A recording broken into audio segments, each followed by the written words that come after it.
Hi, my name's Steve Love. Here at Delicious by Design, we're looking at future innovations and recipe development, and we want to share with you a few tips and hints about how to cook the perfect steak. I'm going to prepare a Korean style barbecue steak here. Absolutely fantastic. Got some great oriental flavour, Korean flavours in there, and it gives it a little bit of a lift, and it's something different to the normal steak. And this is ideal for just nice romantic dinners. As you can see here, I've got quite a lot of ingredients here, so I'll just tell you what everything is. So we've got here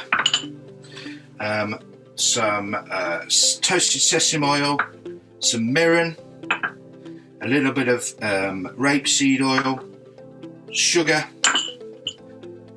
freshly grated ginger, and this is some sesame oil. So what I want to do is start the marinade. So I'm going to start adding all these ingredients into the pot. This will take a little bit of time, but it's well worth doing these marinades because they deliver a fantastic flavour.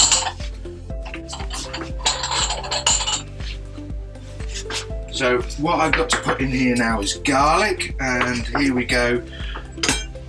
How I like to do my garlic is basically get the clove, press down on like that, and then you can get the clove out of the husk there, and then I'm just gonna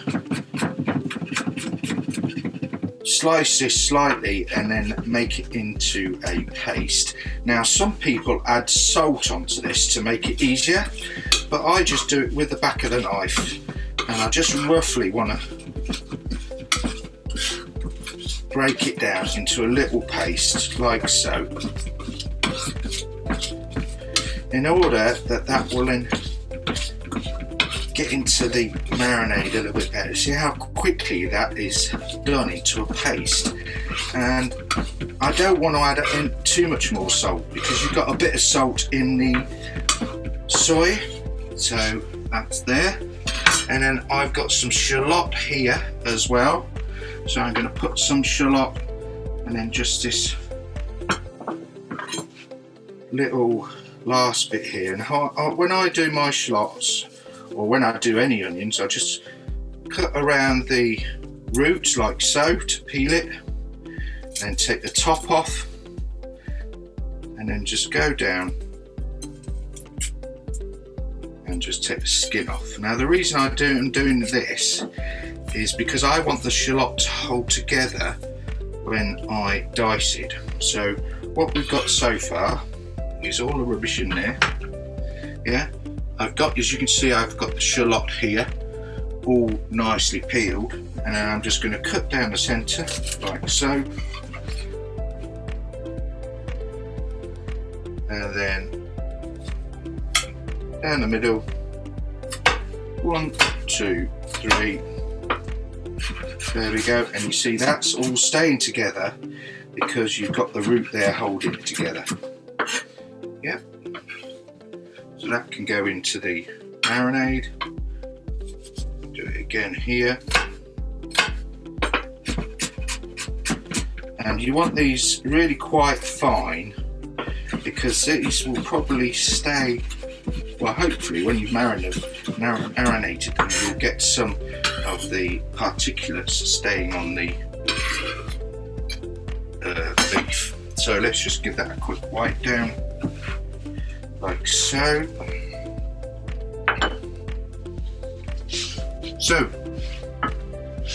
And then we've got our steak. So here again, what I'm going to do, just going to show you, if you look at this steak here, this is a ribeye. It's about 2 centimeters thick, and this should take probably about 3 minutes aside, depending what sort of cooking whether you want it medium rare, etc. But you can see it's a beautifully marbled steak. It's off the rib. You've got the, well, you can see where the bone used to be there, and this is a beautiful steak, and it's a little bit sweeter than the sirloin or other parts of the beef, but it's absolutely wonderful, and you've got loads of fat on there. It gives it lots of flavour.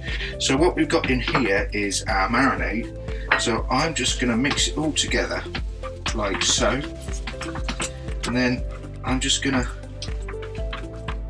leave that to marinate for about half an hour.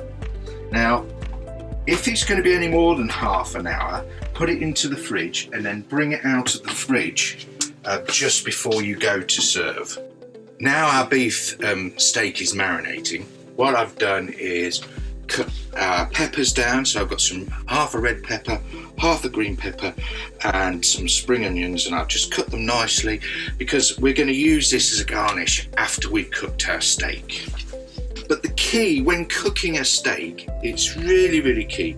Make sure that your griddle is hot. So you can hear the beautiful sound of that sizzling away. And what we do now, we lift that up like so, and then just turn it 90 degrees, and then leave that now for another minute and a half. How do you know when it is medium rare or when is it well done? Well, there's an easy thing that you can do. Just put your thumb and index finger together, squeeze them together tight, and then you can feel the tightness in that muscle. So that's rare, that's medium rare, that's medium, and that's well done. And you can actually feel there's slight tightness, so you could actually touch the meat if you want. So here we go, look at that, that just looks absolutely delicious. What I'm going to do now is I'm going to let the steak rest. So I'm going to let it rest on the chopping board, and then what I want to do is I'm going to put a little bit of oil in here, and then I'm going to get the peppers and just give them a quick stir fry on the pan with the spring onions, and these only need a few minutes. So as you can see here, I've got our vegetables ready, and then all I'm going to do is place it on top and then finish with a few sesame seeds, and there we go, we have our Korean barbecue steak. Perfect.